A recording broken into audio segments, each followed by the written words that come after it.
Hello everyone, welcome to my channel. आज इस video में हम डिस्कस करने वाले हैं आपके जनरल साइंस के क्वेश्चंस। जैसे कि आपको पता है आपके HPSSC के एग्ज़ाम स्टार्ट होने वाले हैं एंड आपको पता है आपके HP सेक्रेटरीट का भी जो है क्लर्क वाला जो एग्ज़ाम है वो भी आने वाला है। तो उसमें भी आपको ये जनरल साइंस के क्वेश्चंस जो है बहुत ज़्यादा हेल्प करने वाले हैं। तो हम क्या करेंगे, इसकी एक सीरीज़ स्टार्ट कर रहे हैं साइंस से रिलेटेड, जनरल साइंस से रिलेटेड, जो कि आपकी हर एक जो एग्ज़ाम्स रहता है HPSSC का उसमें आपको बहुत ज़्यादा हेल्प करने वाले हैं। जनरल भी आपके जो HP में एग्ज़ाम्स रहते हैं, जनरल साइंस से रिलेटेड जो जिस भी एग्ज़ाम में आपका आता है तो उसमें आपको ये वीडियो काफ़ी हेल्पफुल रहने वाली है। तो हम ना आगे सिर्फ क्वेश्चंस डिस्कस करेंगे बट थोड़ा थोड़ा उसके पीछे लॉजिक्स भी देखते जाएंगे या फैक्ट्स जो हैं वो भी पढ़ते जाएंगे, सो दैट उससे रिलेटेड जितने भी क्वेश्चंस आते हैं तो मतलब ये डिटेल्ड वीडियो रहने वाली है कि ताकि अगर उससे उस टॉपिक से रिलेटेड कोई और टॉपिक मतलब क्वेश्चन बनता है तो आप उसको अच्छे से क्लियर कर सकते हो। So without wasting time let's start. तो फर्स्ट क्वेश्चन है, the universal law of gravitation is attributed to. तो ये किसने दिया था आपका यूनिवर्सल लॉ?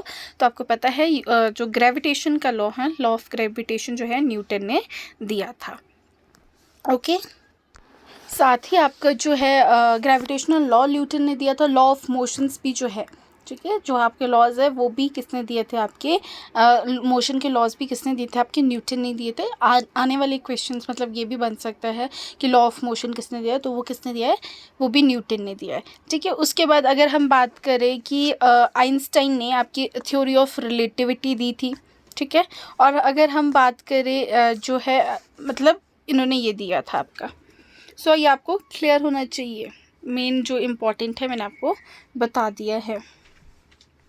बात करते हैं नेक्स्ट क्वेश्चन की, the food man eat has.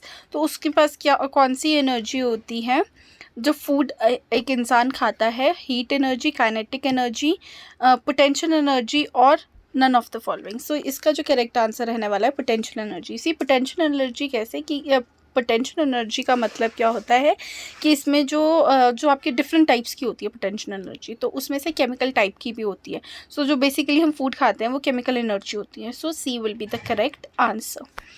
बात करते हैं नेक्स्ट क्वेश्चन की, liquid drops and bubbles acquire spherical shape due to the phenomena of.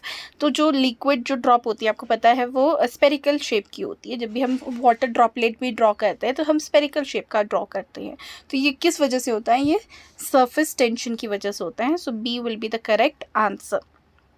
Okay next है, which mirror is used as a shaving mirror. तो कौन सा mirror जो है वो शेविंग मिरर के उसमें यूज़ किया जाता है?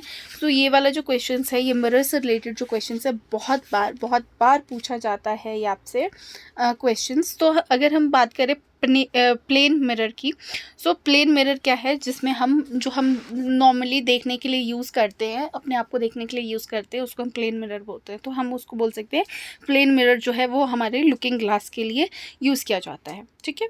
नेक्स्ट आपका है कॉन्वेक्स मिरर। कॉन्वेक्स मिरर जो है आपकी गाड़ियों के शीशे में जो बैक रेयर व्यू मिरर जो लगा होता है, आपका बैक व्यू मिरर जो लगा होता है वो किससे बना होता है? कॉन्वेक्स मिरर से मिला होता है, ठीक है। और आपके जो स्ट्रीट लैम्प्स में भी कुछ मिरर्स लगे होते हैं तो उसमें भी क्या होता है? वो भी कॉन्वेक्स मिरर लगा होता है, ठीक है।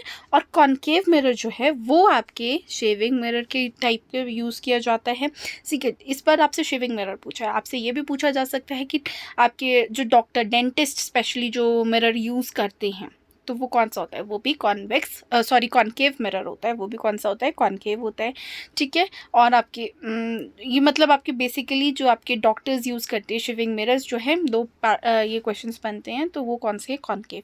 अगर आपसे ये पूछा जाए कि गाड़ी के जो बैक व्यू में जो मिरर यूज़ किया जाता है वो कौन सा होता है? कॉन्वेक्स होता है। और फिर हम देखने के लिए कौन सा मिरर यूज़ करते हैं?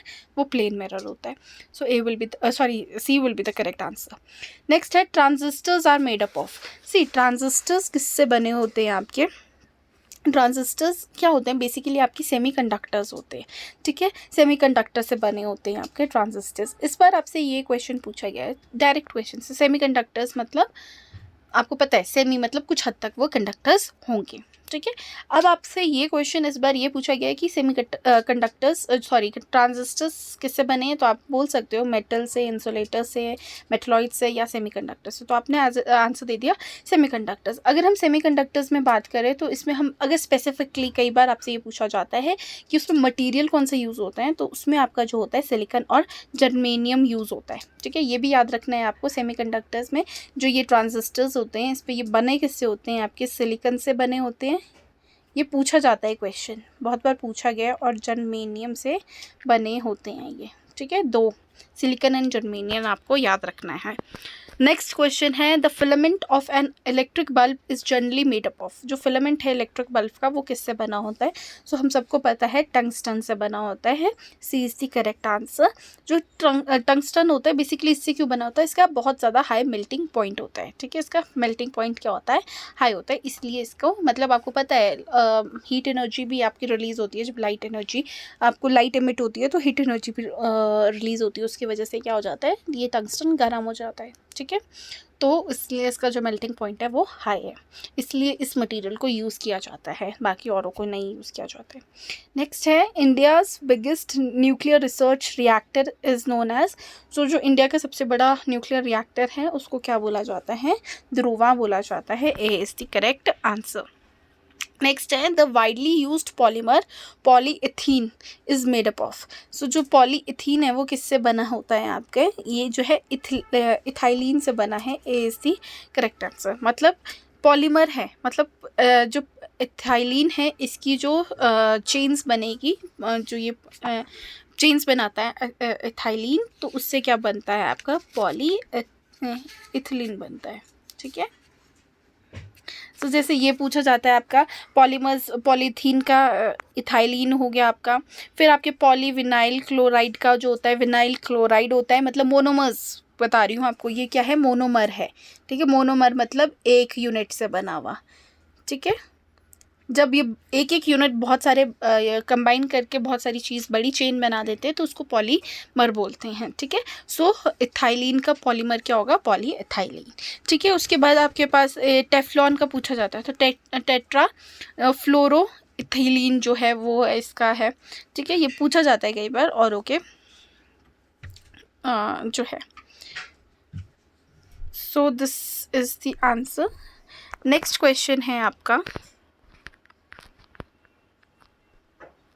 Rifamycin is a drug use to cure. तो रिफामाइसिन जो है वो किस चीज़ के लिए यूज़ किया जाता है, सो आपका जो ट्यूबरक्लोसिस है उसके लिए ये ड्रग यूज़ किया जाता है। So C will be the correct answer. बात करते हैं एल्कोहलिक बिवरेजेस कंटेन्स। जो वाइन होती है उसमें बेसिकली क्या होता है आपका इथेनॉल। सी इथेनॉल का अनदर नेम क्या है, एल्कोहल ही है, ठीक है। एल्कोहल ही है इसका अनदर नेम। तो वाइन में एल्कोहल की परसेंटेज बेशक कम रहती है बट होती है। तो बनी किससे होती है, एसिटिक एसिड आपका बेसिकली क्या है, आपका एसिटिक एसिड क्या है आपका जो बोलते हैं हम, अगर हम एसिटिक एसिड की बात करें तो विनेगर, जो आपके अचार में आप सिरका डालते हो वो विनेगर आपका एसिटिक एसिड है, उसका केमिकल नेम ये है। इथेनॉल क्या है आपका, एल्कोहल जो मैंने बोल दिया। मिथेनॉल क्या है आपका, ये जो है फॉर्मिक एसिड होता है, ठीक है। जो आंट की या जो आपकी चींटियाँ होती है जो वो काटती हैं तो ये फॉर्मिक एसिड होता है, ठीक है। So this is the answer. So alcoholic beverages में वाइन जो है उसमें क्या होता है आपका इथेनॉल होता है, या बियर में भी इथेनॉल होता है, ठीक है। Next is fumagillin is an. तो क्या है आपकी, ये एक एंटीबायोटिक है, ठीक है, एंटीबायोटिक है, ठीक है, एंटीबायोटिक है। So B will be the correct answer. Next है आपका malarial parasite is transmitted by. तो आपका जो मलेरिया वाला पैरासाइट है वो ट्रांसमिटेड कैसे होता है, सी उसमें अगर हम बात करें वो होता किससे, तो वो प्लाज्मोडियम से होता है। प्लाज्मोडियम क्या है, एक प्रोटोजोआ है, ठीक है। डिफरेंट टाइप्स के, जैसे हमारे पास बैक्टीरिया होता है, बैक्टीरिया डिजीज़ कॉज करते हैं, वायरसेस डिजीज़ कॉज करते हैं, वैसे ही प्रोटोजोआ होता है एक टाइप जो कि डिजीज़ कॉज करता है। सो बेसिकली वो जो मलेरिया जो आपको होता है वो प्रोटोजोआ से होता है, बट वो प्रोटोजोआ हमारी बॉडी तक पहुंचता कैसे हैं, वो पहुंचता है मच्छर के थ्रू। वो मच्छर भी कोई ऐसा, मस्कीटो भी कोई ऐसा नहीं होता है, वो कौन सा होता है, फीमेल एनोफिलीज होती है। So B will be the correct answer for it, ठीक है। The next question is the nut having high carbohydrate content is. C इसमें आपका क्या रहेगा, आपका कैशू चेस्टनट, ठीक है, chestnut is the correct answer. Next है tannin is used for making, तो किस चीज़ के लिए टैनिन जो होता है यूज़ किया जाता है, इंक्स बनाने के लिए यूज़ किया जाता है। C will be the correct answer. बात करते हैं नेक्स्ट क्वेश्चन की, butter is a good source of, तो बटर क्या है, गुड सोर्स है आपके विटामिन ए का भी है और डी का भी है, ठीक है, दोनों इस पर जो है इस वाले क्वेश्चन पेपर में दोनों को इम्पोर्टेंस दी गई है, मे बी दोनों करेक्ट आंसर हैं, सो ए भी है डी भी है, बट कई बार आपसे अगर विटामिन ए ही आपके ऑप्शन में होगा तो आप विटामिन ए करोगे, डी होगा तो सिर्फ डी करोगे, okay. Then the next question is the rocket works on the principle of, तो रॉकेट क्या है, किस प्रिंसिपल पर वर्क करता है, वो कंजर्वेशन ऑफ मोमेंटम पर वर्क करता है, ठीक है, तो इसका जो करेक्ट आंसर होगा सी होगा, कंजर्वेशन ऑफ मोमेंटम पे आपका रॉकेट वर्क करता है। अगर आपका जैसे इसमें और भी आपके जैसे जब एक आदमी जंप करता है फ्रॉम अ बोट, मतलब एक बोट से जंप करता है साइड के लिए, शोर के लिए, तो बोट जो है स्लाइडली पीछे मुड़ती है, मतलब पीछे को जाती है, तो ये भी क्या है, ये भी आपका जो कंजर्वेशन ऑफ मोमेंटम है उसका एक एग्जाम्पल है। रॉकेट भी वर्क करता है इसी प्रिंसिपल पे। और जब आपकी बुलेट फायर होती है, ठीक है, तो आपको पता है जब आप बुलेट चलाते हो या गन चलाते हो तो वो गन स्लाइटली पीछे हटती है, ठीक है, वो जो पीछे हटती है रिकॉइल करती है, that is also one of the example of conservation of momentum. C इसका करेक्ट आंसर रहने वाला है। नेक्स्ट है सलाइवा कंटेन्स द एंजाइम, तो सलाइवा कौन सा एंजाइम होता है सलाइवा के पास, वैसे तो हम अगर बात करें एमाइलेज होता है, ठीक है, एमाइलेज का एक टाइप है टाइलिन, ठीक है, तो टाइलिन जो है आपका इसमें करेक्ट आंसर रहने वाला है। पेप्सिन, ये रेनिन जो है ये आपके प्रोटीन्स के वो है, प्रोटीन्स के एंजाइम्स है, ठीक है। लाइपेज जो है या लिपिज जो है आपका वो फैटी एसिड का, या हम बोल सकते हैं फैट्स का एंजाइम है, ठीक है। सो आपके माउथ में होने वाला या स्लाइवा में होने वाला एंजाइम ये वाला है जो कि आपके एमाइलेज का एक टाइप है, ठीक है। नेक्स्ट है अब the amount of light entering the I is regulated by, तो कितनी लाइट मतलब हमारे आई में आएगी, तो ये किस चीज़ से रेगुलेट होता है, इसके लिए हम क्या करते हैं, ये वैसे आपको चलो मैं आपको बता देती हूँ। इसका करेक्ट आंसर जो है आइरिस से, ठीक है, आइरिस से पता लगता है कि कितना, मतलब वो कंट्रोल करती है कितनी लाइट हमारे बॉडी में आएगी या नहीं आएगी, ठीक है। सो इसके लिए मैं आपको आई का डायग्राम दिखाती हूँ। चलो ये आई का डायग्राम मैं आपको बाद में बताती हूँ, पहले आपको ये नेक्स्ट लास्ट क्वेश्चन कर लेते हैं, उसके बाद आई का डायग्राम पढ़ते हैं। केमिकल यूज टू प्रिजर्व, सी इससे बहुत सारा क्वेश्चंस बन सकते हैं, कॉर्निया से रिलेटेड क्वेश्चन बन सकता है, इसलिए मैं आपको ये आई का डायग्राम अच्छे से समझाऊंगी। नेक्स्ट है आपका chemical use to preserve the food material is, कोई भी केमिकल फूड मटेरियल, मतलब इनमें से कौन सा केमिकल ऐसा है जो हम फूड मटेरियल कंजर्व करने के लिए यूज़ करते हैं। सो हम इसमें क्या यूज़ करते हैं, हम यूज़ करते हैं सोडियम बेंजोनेट, ठीक है, बेंजोएट हम यूज़ करते हैं, ठीक है। So B will be the correct answer. अब हम आई का डायग्राम पढ़ लेते हैं। सो ये आप देख सकते हो, ये क्या है, आपका आई का डायग्राम है जिसमें आइरिस है, आपके पास कॉर्निया है, प्यूपल है, आपके पास लेंस है, ठीक है।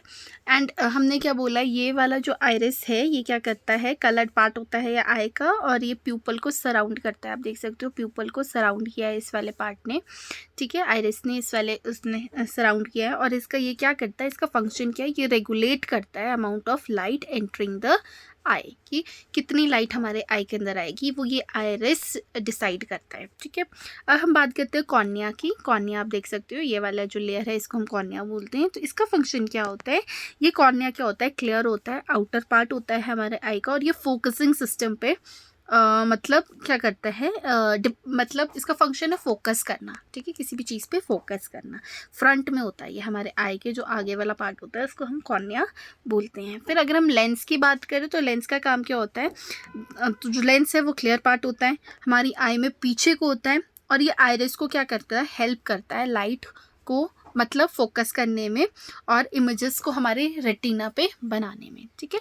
तो ये क्या करता है, लेंस का काम क्या है, ये रेटिना पे यहाँ पर क्या है, इमेज फॉर्म होती है, यहाँ पर जब लाइट पहुँचती है तब जाके हमको दिखता है कोई भी इंसान या कोई भी चीज़ जो आप देख रहे होते हो इस रेटिना पे पहुँच के, तो ये लेंस हेल्प करता है उस चीज़ में आपको। फिर उसके बाद आपकी ऑप्टिक नर्व आप यहाँ पर देख सकते हो। ऑप्टिक नर्व जो होती है ये ये सबसे बड़ी लार्जेस्ट सेंसरी नर्व है हमारी, ठीक है। Sensory nerve, largest sensory nerve है ये हमारी। सेंसरी का मतलब क्या, देखने में हेल्प करती है, ठीक है। और ये क्या करती है, ये यहाँ से सिग्नल ले जाती है ब्रेन तक, ठीक है। ये क्या करती है, यहाँ से सिग्नल जो ले जाती है, और उसके बाद क्या करती है, मतलब ये सिग्नल या इम्पल्स ले जाती है देखने वाला, और कहाँ से, रेटिना से कहाँ ले जाती है, ब्रेन तक ले जाती है, और वहाँ पर जाके ब्रेन क्या करता है, उस चीज़ को प्रोसेस करता है, ठीक है। और रेटिना क्या है, मैंने आपको पहले बता दिया, ये बहुत पीछे की साइड को होता है, ठीक है। और ये जो रेटिना क्या करता है, जो लाइट और ली होती है, जो लाइट आई होती है, उसकी जो इलेक्ट्रिकल इम्पल्स से उसको क्या करता है, वो इलेक्ट्रिकल इम्पल्स कहाँ भेजता है, रेटिना ब्रेन को भेजता है, ठीक है। सो ये बेसिकली डिफरेंट पार्ट्स हैं। आइरिस का बात है कि वो क्या करता है, लाइट को कंट्रोल करता है। कॉर्निया करता है फोकसिंग सिस्टम में हेल्प करता है। फ्रंट पार्ट होता है, क्लियर पार्ट होता है, ठीक है। लेंस क्या करता है, फोकस करने में हेल्प करता है वो भी, और इमेजेस को रेटिना पे बनाने में हेल्प करता है, ठीक है। और रेटिना क्या करता है, मतलब इम्पल्स किसको देता है, मतलब ये स्क्रीन, रेटिना किसका काम करता है, स्क्रीन का काम करता है हमारी आई में, ठीक है। और उसके बाद ऑप्टिक नर्व जो होती है, वो इम्पल्स कहाँ ले जाती है, वो मैसेज कहाँ ले जाती है, वो लाइट वाला सिग्नल कहाँ ले जाती है, ब्रेन तक ले जाती है। I hope different parts of the eye is clear to you, और ये वीडियो आपके लिए काफ़ी हेल्पफुल रही होगी। अगर आप लोगों का इस वीडियो पे मतलब अच्छा रिस्पॉन्स रहता है ये साइंस वाले सेक्शन पे, जनरल साइंस पे, तो ये देखो आपको हर एक कॉम्पिटिटिव एग्जाम में हेल्प करेगा, जिसमें आप अगर आप HP से रिलेटेड दे रहे हो तब भी HPSSC के जो क्वेश्चंस हम डिस्कस करेंगे, आपको पता है सेक्रेटरीट का एग्ज़ाम आ रहा है क्लर्क वाला, उसके लिए भी ये बहुत ज़्यादा हेल्पफुल रहने वाली है वीडियो। बाकी भी जितने भी एग्ज़ाम्स होते रहते हैं HPSSC के, वहाँ पे भी ये हेल्पफुल रहेगी, वहाँ पे भी ये आपको बहुत ज़्यादा हेल्पफुल रहेगी। सो अगर आपके लिए ये वीडियो यूज़फुल थी तो प्लीज़ उसे लाइक कर दीजिए, बाकी अपने फ्रेंड्स के साथ शेयर कर दीजिए, और चैनल पर नए हो तो चैनल को सब्सक्राइब कर दीजिए। That's all for today, thank you so much.